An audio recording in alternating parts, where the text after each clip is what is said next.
उज्जैन राज्य में एक न्यायप्रिय राजा राज करते थे।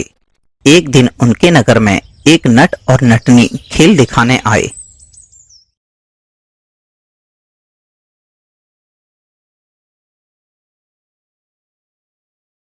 महाराज, हम नट और नटनी अपनी कला आपके सामने प्रस्तुत करना चाहते हैं। कृपया करके हमारा खेल देखने के लिए नगर के मैदान में जरूर आए महाराज। ठीक है, हम कल सुबह मैदान में खेल देखने जरूर आएंगे।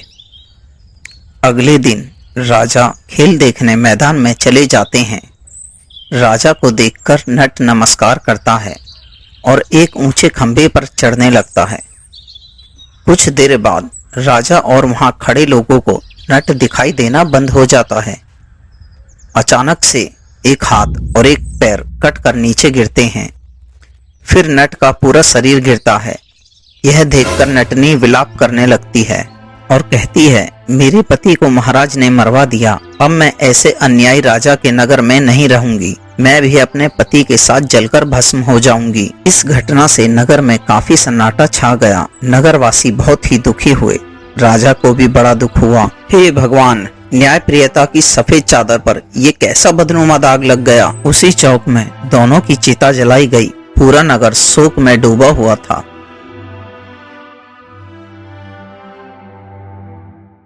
अगले दिन भोर में ढोल की आवाज सुनाई देती है। सभी नगरवासी आश्चर्यचकित होकर आवाज को सुनने के लिए दौड़ पड़े। नट ढोल बजा रहा था। नट को जीवित देखकर लोगों के आश्चर्य का ठिकाना ना रहा। महाराज, नट जीवित है और बांस पर से उतरकर ढोल बजा रहा है। मंत्री जी, चलकर देखना पड़ेगा। ये तो बड़े आश्चर्य की बात है। राजा मंत्री और सैनिकों के साथ मैदान में पहुंचता है। राजा को देखकर नट नमस्कार करता है। प्रणाम महाराज। जब मैं बांस पर चढ़ रहा था तो मेरी पत्नी ढोल बजा रही थी। वह कहाँ है महाराज? हे नट, हम समझ नहीं पा रहे कि आप जिंदा हैं। कल ही आप इस कला दिखाते हुए बांस से गिरकर मारे गए थे। तुम्हारे वियोग में तुम्हारी पत्नी ने भी प्राण त्याग दिए थे। तुम दोनों की चिता यहीं पर जलाई गई थी। महाराज, जब मैं जीवित हूँ तो मेरी पत्नी मेरे साथ चिता में कैसे भस्म हो सकती है? आप झूठ बोल रहे हैं। मुझे लगता है मेरी पत्नी की सुंदरता से मुग्ध होकर आपने उसे कहीं छुपा लिया है। राजा को कुछ भी सूझ नहीं रहा था कि उसके आरोपों का क्या जवाब दे। मंत्री ने नट को धमकाया। नट, तुम होश में तो हो? यह महाराज पर क्या आरोप लगा रहे हो, तुम्हें पता है? महाराज, मैं आरोप नहीं लगा रहा हूँ, सच कह रहा हूँ। अगर मेरी बात पर विश्वास ना हो तो राजमहल में मेरी पत्नी की खोज कराई जाए। वह वहाँ जरूर मिलेगी। राजा ने नटनी को खोजने के लिए आदेश दिया। महल के दरवाजे पर पहुंचकर नट ने अपनी पत्नी को आवाज लगाई। नट की आवाज सुनते ही उसकी पत्नी की आवाज आती है। स्वामी, मुझे राजा ने अपने महल के 7वें कक्ष में बंद कर रखा है। मुझे यहाँ से निकालिए। 7वें कक्ष का दरवाजा खोला जाता है। उसमें से नटनी निकलती है। भागती हुई अपने पति के पास आती है और हंसने लगती है। दोनों ने हाथ जोड़कर महाराज से कहा, महाराज, यही हमारी कला थी। अगर आपको पसंद आई हो तो हमें अपना आशीर्वाद दें। नट और नटनी की कला देखकर पूरा नगर प्रसन्नता से झूम उठा। राजा ने भी नट और नटनी को खूब पुरस्कार दिए। राजा के मन में भी इस कला को सीखने की प्रबल इच्छा हुई। उसने नट से कहा, हे नट, यह विद्या तुमने कहाँ से सीखी? हमें भी इसके बारे में बताओ। हम तुम्हें माला माल कर देंगे। महाराज, यह काया गोपनीय विद्या है। सुदूर वन में एक सिद्ध पुरुष रहते हैं। अगर आप उनके पास जाएं तो वह आपको यह विद्या सिखा सकते हैं। नट और नटनी पुरस्कार पाकर वहां से चले जाते हैं। राजा भी सिद्ध पुरुष के पास वन में जाने की तैयारी करता है। महाराज, इतने लंबे सफर पर आप अपने साथ किसी को ले जाइए जो आपके भोजन और सेवा की व्यवस्था कर सके। मंत्री जी, कह तो आप सही रहे हैं, मगर ऐसा कौन है? हाँ, आप अभी मंगू नाई को बुलवाइए। हम उसे ही यात्रा में अपने साथ ले जाते हैं। मंगू नाई एक बहुत ही चालाक और लालची आदमी था।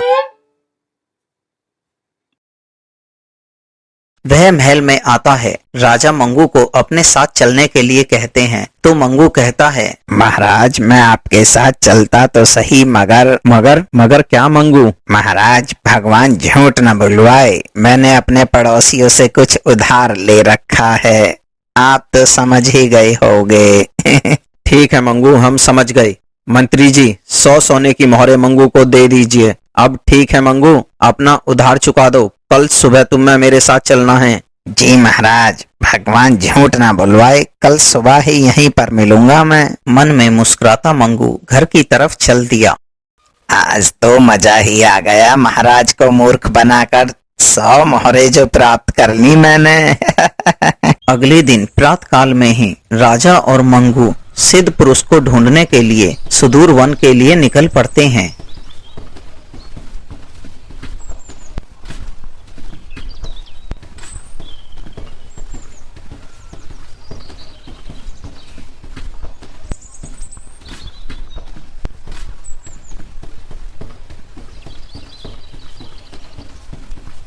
गांव, पहाड़ और जंगलों की कई दिन की यात्रा के बाद उन्हें एक घना व डरावना जंगल दिखाई देता है।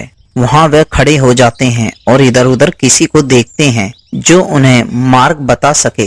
तभी उनके पास एक बहुत ही बूढ़ा व्यक्ति आता है। राहगीर, क्या तुम मुझे कुछ खाने को दे सकते हो? मैं 4 दिन से बहुत भूखा हूँ। अरे ओ बूढ़े, कहीं और जाकर अपना रो ना रो, हमारे पास तो खुद एक वक्त का भोजन बचा है, भगवान झूठ ना बुलवाए। तो बेटा, मुझ गरीब को तुम पानी ही पिला दो।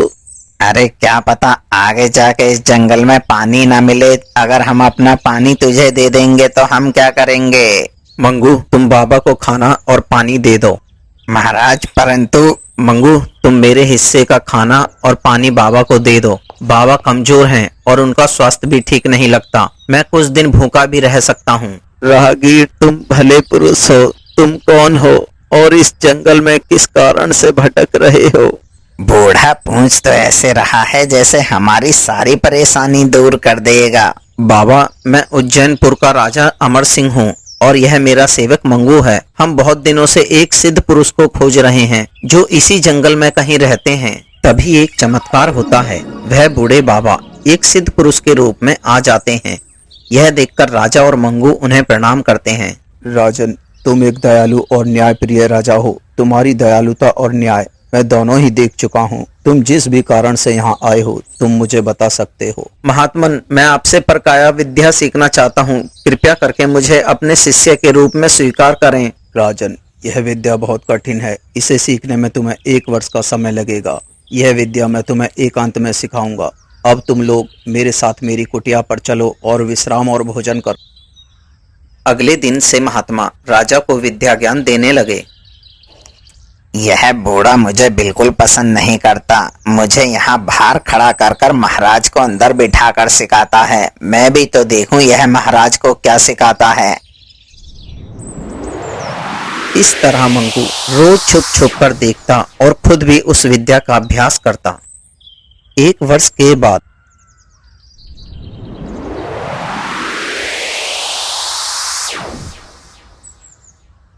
राजन, तुम परकाया विद्या में निपुण हो चुके हो। तुम्हारी शिक्षा पूर्ण हुई। अब तुम वापस अपने राज्य जा सकते हो। इस विद्या का उपयोग हमेशा दूसरों की भलाई के लिए ही करना।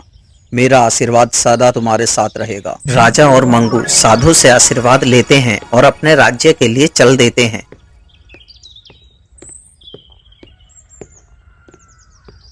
रास्ते में उन्हें एक मरा हुआ तोता दिखाई देता। महाराज, बूढ़े ने कुछ सिखाया भी है या यूं ही 1 वर्ष का समय बर्बाद करा दिया आपका? मंगू, वह मेरे गुरु हैं और एक साधु भी।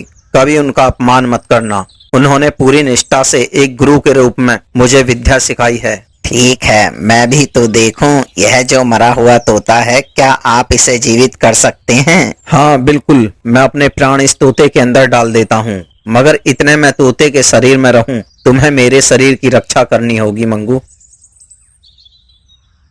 इतना कहकर राजा अपने शरीर को छोड़कर तोते के शरीर में घुस जाता है। कैसा लगा मेरा चमत्कार? अब देखो मेरा चमत्कार। को छोड़कर राजा के शरीर में घुस जाता है और राजा की तलवार से अपने शरीर के टुकड़े कर देता है। राजा, जो तोते के शरीर में था, कुछ समझ नहीं पाता। इतने में मंगू, जो अब राजा के शरीर में था, तोते की तरफ दौड़ता है। तोता अब समझ चुका था कि मंगू के मन में लालच आ गया, वह उसे भी मार डालेगा। तोता वहां से उड़ जाता है। नहीं छोड़ूंगा तुझे, अब मैं हूँ उज्जैन नगर का राजा। अगले दिन राज्य में मंत्री जी, राज्य में घोषणा करवा दो, जो कोई भी तोते को लाकर देगा, हर एक तोते के बदले 1 सोने की मोहर दी जाएगी। अब तो सारे राज्य में तोते पकड़ने की होड़ लगी हुई थी। सारे बहेलिया शिकारी और आम जनता भी तोते पकड़ कर लाती और अपना इनाम लेती और राजा उन सभी तोते को मरवा देता। मंत्री जी, आखिर महाराज को तोते से एकदम क्या बैर हो गया जो ये सभी तोतों को मरवा रहे हैं? पता नहीं राजपुरोहित जी, महाराज जब से विद्या सीख कर आए हैं तब से बदले बदले से लगते हैं। मीठ और मदिरा का सेवन भी करते हैं, प्रजा से भी नहीं मिलते, हर समय खाते हैं और सोते रहते हैं। मुझे तो लगता है महाराज को काली विद्याओं ने अपने वश में कर लिया है। अब इधर राजा, जो कि तोता बन चुका था, इसे ही अपना नसीब मानकर एक पेड़ पर बाकी तोतों के साथ रहने लगा। एक दिन एक बहेलिये ने उस पेड़ पर जाल लगा दिया। उसके जाल में सभी तोते फंस गए। देखो मित्र, सुबह होते ही बहेलिया आएगा, हम सब ऐसे लेट जाएंगे जैसे मर गए हों। बहेलिया हमें एक एक करके फेंकेगा। जब तक सब तोते जमीन पर नहीं गिरते तो सभी तोते एक साथ उड़ जाएंगे। अगले दिन बहेलिया आता है और सभी तोतों को मरा हुआ समझकर जमीन पर एक एक करके फेंकने लगता है। जब आखिरी तोते को फेंकने के लिए पकड़ता है तभी उसका चाकू गिर जाता है। चाकू की आवाज से सभी तोतों को लगता है कि आखिरी तोता भी गिर गया और वे सभी उड़ जाते हैं, मगर राजा तोता बहेलिये के हाथ में होता है। कमबख्त, मुझे मूर्ख बनाकर उड़ गए, मेरी 10 सोने की मोहरों का नुकसान करा दिया। अब इस एक तोते को ही राजा के पास ले चलता हूँ, कम से कम 1 सोने की मोहर तो मिलेगी। मित्र, मेरी बात सुनो, अगर मैं तुम्हें 10 से भी ज्यादा मोहरें दिलवा दूं तो? एक तोते को मनुष्य की आवाज में बात करते देख बहेलिया आश्चर्य में पड़ गया। तुम मनुष्य की भाषा बोलते हो और तुम मेरी बात समझ भी सकते हो? हाँ मित्र, अगर तुम मेरी बात मानो तो तुम्हें 10 से भी ज्यादा मोहरें दिलवा सकता हूँ। वो कैसे? तोते की बात बहेलिया को अच्छी लगी। बहेलिया तोते को लेकर सुंदर नगर के बाजार में चला जाता है।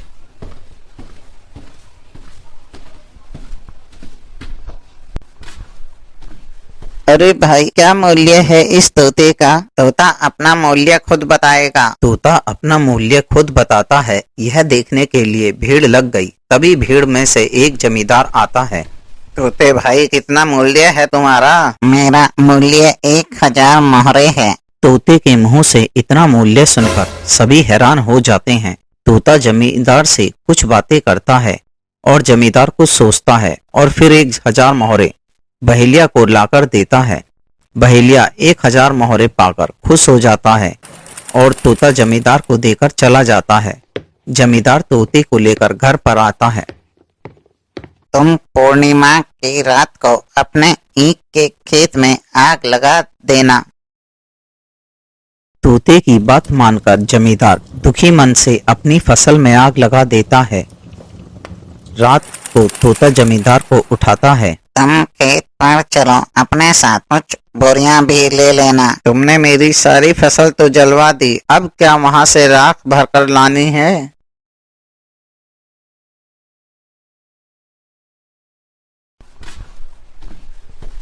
मगर तोते के बार बार कहने पर जमींदार कुछ बोरियां लेकर खेत पर आता है तो देखता है पूरे खेत में सोने के पंख, हीरे और मोती बिखरे हुए होते हैं।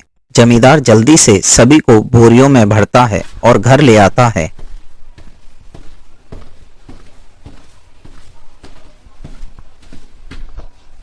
ये सब कैसे हुआ? परी लोक के पक्षी रात को दाना चुगने आते हैं। वह गन्ने की सुगंध से तुम्हारे खेत में दाना चुगने आए और उन्हीं के शरीर से निकले हुए पंख, मोती और ये हीरे खेत में पड़े थे।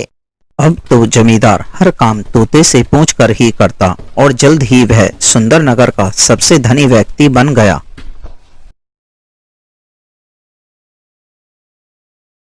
एक दिन तोते ने जमींदार से कुछ कहा।